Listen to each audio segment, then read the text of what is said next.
Awak, saya nak minta tolong boleh tak? Jangan tengok jam, jangan tengok phone. Sekarang pukul berapa? 11 lebih.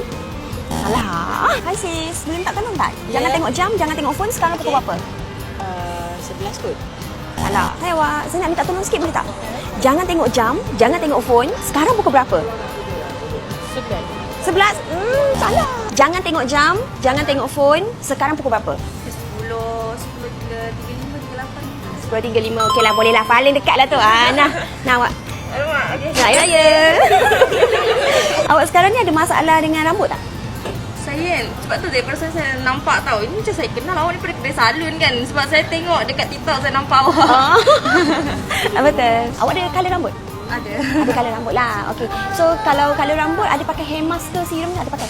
Serum saya pakai, tapi hair mask tak ada. Ni kita punya hair mask daripada Inaya.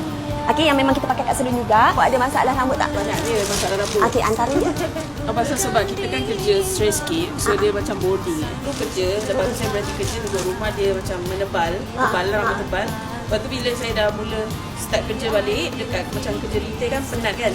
Banyak stress, apa semua dia dah mula menipis. Rambut tu kalau dulu kalau saya ikat dia rasa macam gini lah cekak dia.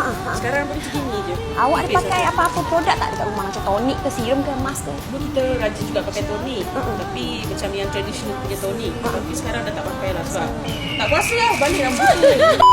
Okey, yang ni saya bagi dekat awak lah. Ni hair cream.